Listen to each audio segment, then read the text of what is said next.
Howard had already returned the money before Elaine even knew what was happening. He found Dorothy's envelope tucked inside Elaine's winter boot at 7 in the morning, and by 7:30 he had knocked on Dorothy's door and pressed every dollar back into her hands. $150. Every cent Elaine had earned spending 3 evenings of the past week doing alterations. Hemming a pair of trousers, letting out the waist on a blazer, pressing and refolding a daughter's black dress so it wouldn't sit wrong at the shoulders during the burial. Dorothy's father had passed 2 weeks earlier, and the family had needed help quickly. Elaine had given it. Dorothy had tried to refuse when Howard appeared at her door with the envelope. Howard had insisted. By the time Elaine came up from the basement with a bowl of perogies for the remembrance gathering, Howard was already waiting in the middle of the yard, and there were at least 25 people standing around who were going to hear every word he said. He made sure of it. "You took money from a grieving family," he said, his voice carrying clearly to every corner of the yard. "Cousins, aunts, 2 neighbors who had come in through the side gate. Dorothy's father was barely in the ground, and you charged her for the privilege of doing her a favor." Elaine set the bowl on the nearest folding table. Her hands were still damp from the kitchen.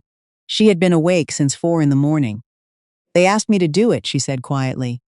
"I spent 3 evenings on those alterations, Howard. Dorothy wanted to pay me. I didn't ask her for anything." Still talking. He took 1 step toward her. "I had to stand on Dorothy's porch this morning and hand that envelope back so we wouldn't look like complete fools. Do you know how that felt? How much do you think the groceries cost every week?" Elaine's voice was low but steady. "Who do you think has been paying for every dish on that table out there? That $150 was mine. I earned it with my own hands." The slap landed before she finished the sentence. Elaine's hand went to her cheek. The yard went absolutely silent. Howard turned and walked back toward the porch as if he had simply ended an argument. Elaine stood in the middle of the yard, in front of everyone she had known for 30 years, with one hand pressed to the side of her face and flour still dusted on her apron. Inside the house in the kitchen, Nadine heard the silence. She had been drying a rack of glasses. She didn't need to hear what had happened. She had been hearing that particular silence her whole life. She set the glass down on the mat and was through the back door before the echo of it faded. Nadine was 34 years old. She worked as a registered nurse at Toronto General, had for 6 years, and she owned a small condo in the east end of the city. Her name on the deed, her name on the mortgage, a modest thing she was quietly proud of. She drove back to Millbrook, Ontario 4 or 5 times a year, never more. Not because the 2-hour drive was difficult. Because every time she pulled into that driveway, she had to prepare herself for what she would find inside. She had made the drive early that morning at her mother's request. The night before, Elaine had called at 10:30, her voice low and careful, the voice she used when Howard had gone to bed, but she wasn't sure he was fully asleep. "Can you try to get here before things get too busy tomorrow? There's something I want to talk to you about." "Is everything all right, Mom?" A pause. The kind of pause that answered the question without answering it. Nadine had stood in her kitchen for a long time after the call ended. She knew that pause. Whenever her mother ended a sentence with "it's nothing" or "it can wait," it never waited and it was never nothing. She stopped at a grocery store on the way out of the city, picked up cream and good coffee and a birthday card for her mother, whose 57th birthday was the following day, though she already suspected it would pass without a mention in that house. She'd arrived at 8 in the morning to find Elaine deep in the cooking, the stove covered with pots, the counter stacked with cutting boards, jars of pickled beets, and 3 different sizes of mixing bowls. Flour on her chin, eyes reddened from the steam. "Mom, you've been at this since 4. "Not quite 4. Elaine smiled and wiped her hands on her dish towel. "Go lie down for a bit. You look tired, sweetheart." Nadine tried. She lasted about 20 minutes before arriving guests drifted up through the floorboards, and she gave up and went back to the kitchen to help. Elaine waved her off gently. "I work faster on my own. Go sit with your cousin." She came all the way from Sudbury. Nadine sat.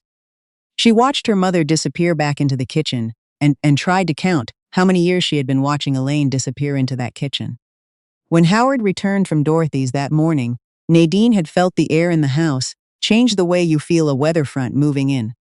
Something tight and pressurized settling into the rooms. Howard hadn't looked at Elaine. He'd gone to his chair in the sitting room and accepted a cup of tea from Aunt Florence with the expression of a man who had done something he considered righteous. An hour later, he called Elaine out into the yard.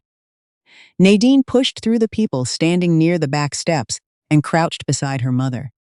"Mom, let's go inside." Elaine nodded. She leaned against Nadine's shoulder and let herself be guided toward the door. Howard from the porch steps. "This doesn't concern you, Nadine." "That's my mother," Nadine said, without turning to look at him. "Everything that happens to her concerns me." She got Elaine into the bedroom and sat beside her on the edge of the bed. She found a cold cloth, pressed it gently to her mother's cheek. The room smelled faintly of lavender. Elaine had always kept a small sachet in the dresser drawer, one of the few things in the house that was entirely, quietly hers. After a while, Nadine asked, "Why did you need that $150, Mom?" Elaine looked at her lap. "Kyle called me last week," she said. "He's in some trouble. A business investment that went badly, a friend's franchise, something that collapsed. He needs $32,000 before the end of November, or the creditors start calling his employer." Nadine stared at her. $32,000. "I know." Elaine's voice was tired in a way that had nothing to do with being awake since 4. "I know it's impossible, but when your child calls you in trouble, you don't just say no. You try, even if all you can do is a little." Nadine thought about the winter boot, about 3 evenings bent over Dorothy's blazer under a reading lamp, about $150 tucked inside tissue paper like something precious. "Has Kyle asked you for money before?" A small, reluctant nod. "Did he pay it back?" Elaine didn't answer. The silence said everything. Nadine held her mother's hand. "Don't give him anything, Mom. If Kyle needs help, he calls me directly. Promise me." "I didn't want to burden you." "You are never a burden to me." Nadine squeezed. "But I won't let you save money in your boot and take slaps for it." The next morning was Elaine's 57th birthday. She didn't mention it to anyone. She got up at 6 and started clearing the leftover dishes from the day before. By the time Nadine came downstairs, Elaine was already planning what she could stretch out of what remained in the fridge. "Mom," Nadine poured 2 coffees. "It's your birthday. I'm taking you to dinner tonight. Wherever you want to go, just the 2 of us." Something unguarded moved across Elaine's face, something young. "You don't have to." "I want to." By noon, the plan had reached Howard. By early afternoon, he had announced to the gathered relatives. Kyle and his wife Whitney had arrived that morning, as had Aunt Florence and Uncle Frank, that since Nadine was home, they should do a proper family dinner. He'd pressed $80 into Elaine's hand and told her to make it look decent. If it wasn't enough, Nadine could cover the rest. Elaine stood in the kitchen holding the $80. Looking at the door Howard had just walked through. She put the money in her apron pocket and turned back to the stove. Nadine found her there an hour later. Kyle and Whitney were in the living room. Frank was standing at the kitchen counter, helping himself to crackers from the good box, talking at Elaine's back while she worked. Florence was on the porch with her granddaughter. "Frank," Nadine said, setting down her cup, "when did you last wash a dish in this kitchen?" Frank blinked at her. "I was just keeping Elaine company." "She has company. She doesn't have any help." Nadine picked up his cracker plate and set it in the sink. "Go sit with Howard. Mom and I will finish up." Frank left. Elaine turned around and gave Nadine that helpless, fond smile that Nadine had loved and hated her whole life. They worked together for an hour. Then Nadine's unit called. A coverage issue that needed her signature, a situation she couldn't hand off. She took her laptop to the spare room and spent the better part of 2 hours on her phone and email. When she came back out, it was past noon. The guests were seated. The table was full. Kyle was cracking open a can of ginger ale. Whitney was scrolling her phone. Howard had his hands behind his head, leaning back in his chair, and Elaine was still in the kitchen, alone, sweat darkening the back of her shirt, one hand on a pot, and the other braced against the counter as she stretched out her lower back. Nadine stood in the doorway between the kitchen and the dining room for a long moment. Then she walked to the table, picked up the basket of dinner rolls, and set it on the floor. Every conversation stopped. "I want to ask everyone here one question," Nadine said, keeping her voice even. "My mother has been awake since 6 in the morning. She made everything on this table herself, on $80 my father gave her. $80 for 12 people. His exact words were that if the money wasn't enough, I could cover the rest." She looked at Howard. "I'd like you to tell everyone here, right now, what you contributed to this meal today." Howard's face went dark. You watch your mouth. I'm asking a fair question. Nadine didn't step back. Who drove to the grocery store last Tuesday? Who has been getting up before sunrise for every gathering, every Christmas, every single birthday in this house for nearly 30 years? She looked around the table at the aunts, cousins, Frank with his cracker in his hand. Every one of you sat down today and waited for food to appear, the way it always appears, and none of you thought to ask why. Or how? Or at what cost? She looked at Kyle. How's Mom's back, Kyle? Have you asked her today? Kyle opened his mouth. Nothing came out. Howard stood up. His hand came up. Nadine stood very still and looked directly at him. He stopped. Something moved through his expression. Something that registered the dozen pairs of eyes watching from around the table. Nadine put her hand on her mother's shoulder. Get your coat, Mom. I'm taking you to dinner, your birthday dinner, tonight. Elaine looked from her daughter to the table of food she had made to Howard, standing rigid at the head of it. Nadine, the guests. These are Howard's guests, Nadine said. He invited them. He can serve them. From the head of the table, Howard's voice came flat and deliberate. If you walk out that door right now, Elaine, don't bother coming back. The room held its breath. Elaine stood in the middle of the kitchen she had cooked in for nearly 30 years. Her hands still had flour on them. The oven light was still on behind her. She untied her apron, hung it on its hook, picked up her purse from the counter, and walked out the door. They drove to a restaurant in Peterborough that Elaine had pointed at once through a car window years ago and never mentioned again.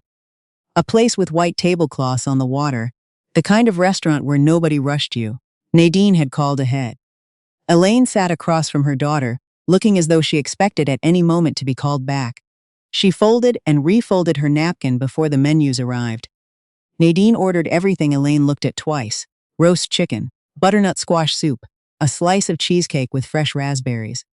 When the chicken arrived, carved and arranged on a warm plate, Nadine transferred the largest piece to her mother's side without a word.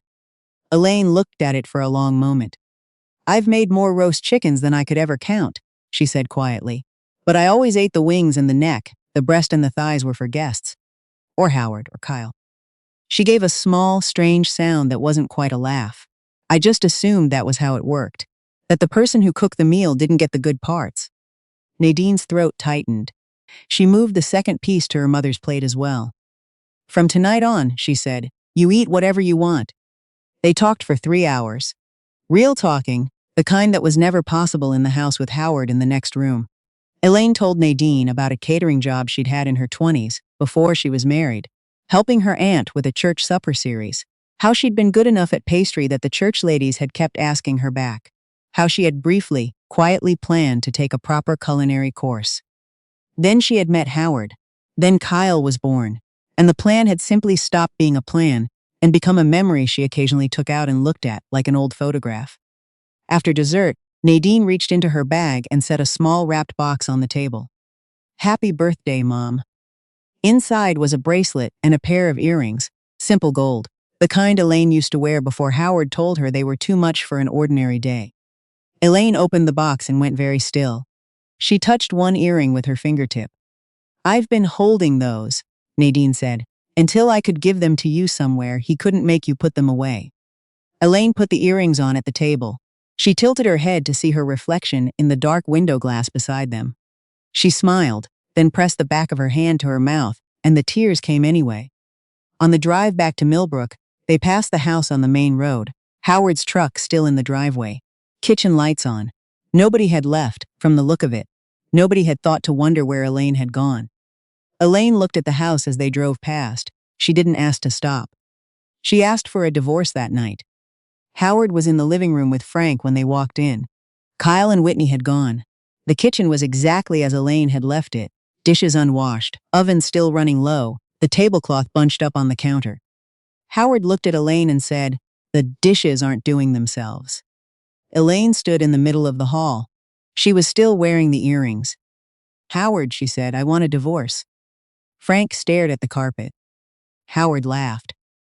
"You've had a glass of wine and now you're making announcements." "I've had water. And I've made a decision I should have made a long time ago." She set her purse on the hall table. "I'll be in the spare room tonight." She turned toward the hallway. Howard reached her in 3 steps. His hand came down hard on her shoulder and spun her half around. Nadine stepped between them before Elaine had finished catching her balance. "Don't." Her voice was quiet. She took out her phone. Howard looked at it. His expression shifted into something calculating. "Put that away," he said. "This is a family matter." "I'm calling 911, Nadine said.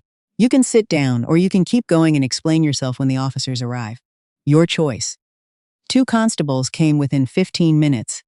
Howard stood in the kitchen with his arms crossed and told them this was a misunderstanding. The officer with Elaine and Nadine in the hallway asked careful questions and photographed the bruising on Elaine's shoulder. She explained the peace bond condition, went through Elaine's options with her, spoke in a manner so calm and clear it almost undid Nadine completely. Elaine said she understood. When the officers left, Howard had signed a document he'd never seen the inside of before. There was a paper trail now. After nearly 30 years, for the first time in this family, there was a paper trail. The relatives came the next morning. Florence was there by 9. Frank arrived shortly after. Kyle pulled up at past with Whitney in the passenger seat and his hands tight on the steering wheel. They all wore the same expression, serious, purposeful, the expression of people who have decided something needs to be corrected and have appointed themselves to do it. Florence took Elaine's hands in the sitting room. "Sister, I know things have been hard, but at your age starting over is not the answer. Think of Kyle, think of how this looks." "Frank," from the doorway, "Howard can be difficult, we all know that. But if you go through with this, you'll be on your own. I'm being honest with you." Kyle sat beside his mother. "Mom, he knows he went too far, he can change." "Has he changed?" Elaine asked. Kyle had nothing to say to that.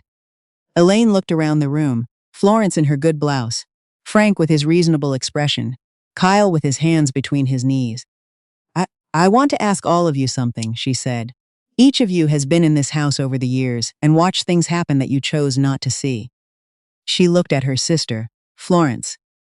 "Do you remember the Christmas 3 years ago? You were helping me in the kitchen when I dropped the gravy boat." Florence pressed her lips together. "I lost part of a tooth from that," Elaine said. "You handed me a cloth and told me to put ice on it, and we never mentioned it again, not once." She looked at each face in the room. "Not one of you has ever once said to Howard, 'Stop, not in 30 years. So please don't come into this house and tell me how to protect the family's dignity. I am the family's dignity. I've been holding it together this whole time." The room was quiet. Howard appeared at the end of the hall. He looked older than he had the day before, which Nadine noticed with a feeling she couldn't quite name. "Elaine," he said, "don't be foolish." Elaine looked at him. "I haven't been foolish," she said. "I've been patient. Those aren't the same thing." She filed that week. While the paperwork moved through, she stayed with Nadine in Toronto. There were 2 mediation sessions. At both, Howard told the mediator he had provided for his wife for 30 years and couldn't understand what more she wanted. At both, the mediator turned to Elaine and asked gently whether she'd considered reconciliation. Elaine gave the same answer each time. "I've been considering it for 29 years. I'm finished." They divided what little there was. Howard kept the house. Elaine kept her sewing machine, her mother's recipe box, a few pieces of furniture. Nadine urged her to claim more. Elaine shook her head. "The greatest thing I'm getting out of this is getting out of that house. If I keep arguing with him over the rest, I'm still tied to him." Nadine stopped arguing. Elaine lasted exactly 4 days doing nothing before she rearranged Nadine's kitchen. "My hands don't know what to do with themselves," she said on the 5th morning. "I feel useless just sitting here." Nadine thought about the church supper series, the culinary course that had never happened. She thought about the family support waiting lounge at her hospital, which had been running on vending machines and a sad coffee cart since the volunteer catering coordinator retired in the spring. She called the volunteer services office that afternoon. 1 week later, Elaine arrived at Toronto General with a large pot of split pea soup and a tray of butter tarts she had made from memory, starting at 6 in the morning. By noon, every tart was gone. 3 nurses had asked for the recipe. A resident had eaten 2 bowls of soup and left a handwritten note by the empty pot. "Please come back." The coordinator called Nadine the next morning. The hospital was restructuring its family support services, needed someone to provide consistent home-style meals for families in long-term waiting situations. 20 hours a week to start, $22 an hour, benefits after 3 months. Elaine sat at the kitchen table that evening and did the math 3 times with a pencil. Nadine, is this real? You start Monday if you want it. Elaine pressed both hands flat on the table. She looked at the numbers. She looked at the window. She looked at her hands. I need to open a bank account, she said. In my name, just mine. Can we go to the bank tomorrow? The account had $32 in it when the teller handed Elaine the card. Elaine read her own name printed on it so many times, the teller gently asked if everything looked correct. It's correct, Elaine said. I just want to make sure I'm reading it right. That night, she wrapped the card in a piece of tissue paper and put it in the drawer beside her bed. Over the following weeks, she would take it out sometimes in the evening, hold it for a moment, and put it back. The younger staff at the hospital called her by her first name within the week. She called them by theirs. One of the orderlies taught her to use a hospital iPad, and she laughed so hard at her own typing that Nadine came out of her room to check on her. Howard called twice in the first month. Both times Elaine let it go to voicemail. The third time Nadine answered. Howard asked where Elaine was. At work, Nadine said. A long silence. She's not a cook, she's a wife. She was your wife, Nadine said. She's her own person now. She ended the call. Back in Millbrook, Howard lasted 2 weeks alone before the quiet size of the house caught up with him. The maintenance had always been invisible to him because Elaine had done it, and he understood this in small, humiliating pieces. Laundry that had a system he didn't know, a fridge that emptied without replenishing itself, a dinner made from crackers and tinned soup because he couldn't work the stove the way he'd always assumed it worked. He drove to Frank's. Frank's wife Bet was polite when she answered the door. Leftovers were not offered. He tried Dorothy next door. Dorothy heard his truck in the driveway and didn't come to the door. Meanwhile, Kyle was having his own reckoning. 3 days after the divorce was filed, Howard drove to Barry and announced he'd be staying for a while. He slept on Kyle and Whitney's couch for a week. He called Whitney's cooking bland twice. He told her once that the kitchen could use a good cleaning. On the 7th evening, he reached over at dinner and struck her hand when she set his glass down wrong. Whitney got up from the table without raising her voice, walked to the bedroom, and called her father. Kyle met Howard in the kitchen an hour later, still in his work clothes, keys in his hand. Get your things, he said. He didn't shout. His voice was even in a way that Nadine would have recognized. I'm driving you back to Millbrook tonight. Howard stared at him. I'm your father. I know. Kyle picked up Howard's bag from the couch. And Whitney is my wife, and you just hit her. He stood by the front door. I should have said this years ago, about Mom. I'm saying it now about Whitney. Get in the car. Howard got in the car. He didn't speak the whole drive back. When Kyle stopped in the driveway, Howard sat for a long moment with his bag in his lap. You'd choose that woman over your own father. She's my family, Kyle said. So is Mom. You made your choices. I'm making mine. He waited until Howard was inside. Then he drove back to Barry. Nadine and Elaine returned to Millbrook once, at the end of November, to mark the anniversary of Elaine's father's passing. Just the two of them. They brought flowers from the market on Bloor Street, and a candle Elaine had picked out herself. Howard was raking leaves in the side yard when they pulled in. He was thinner. The truck needed washing. He looked up when he heard the car and stood with the rake in both hands. Elaine got out.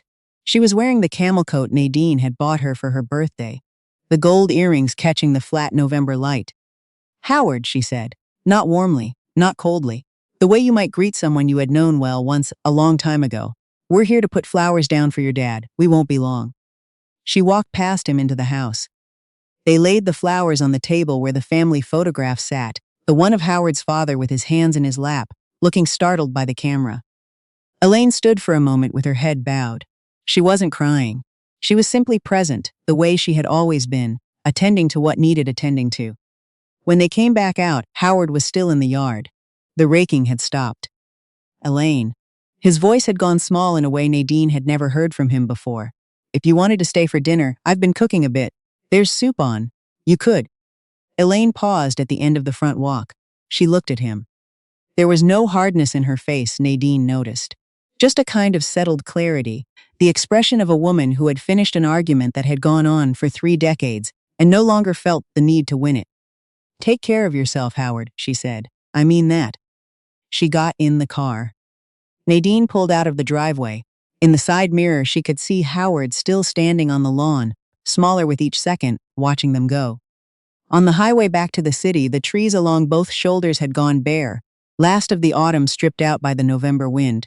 The sky was that specific shade of late afternoon, gray-blue, vast, the kind of sky that made the Ontario countryside look like it went on forever. Nadine glanced at her mother. Elaine was turned toward the window, watching the fields move past. Her expression was quiet, not sad, not triumphant, something calmer than either of those things. "Mom, how are you doing?" Elaine turned and looked at her daughter. "I keep thinking about that bank card," she said. "Every time I tap it at the grocery store, I think, that's mine. I earned that. Nobody's going to take it back." She smiled, a little embarrassed by how much she meant it. "I know that sounds small." "It doesn't sound small at all," Nadine said. Elaine reached over and rested her hand on Nadine's. Her fingers were still calloused from decades of needles and pot handles, and they probably always would be, but they were resting easily now, not braced against anything, not waiting for the next thing to absorb. The highway widened ahead of them, Toronto glittering faintly on the horizon, the radio on low, Elaine's name on a bank card in her purse. Elaine's name on the lease addendum. Nadine had quietly slipped under the spare bedroom door 2 weeks ago. Elaine's name on the shift schedule pinned to the hospital's cafeteria board, circled in pen by one of the nurses who had asked if she would please make the butter tarts again next Thursday. Elaine pressed her palm to the cool window glass and watched the fields blur past. Fields she had driven by 100 times going home to Howard's house. Tonight, she was driving away from it. And every single kilometer felt like breathing.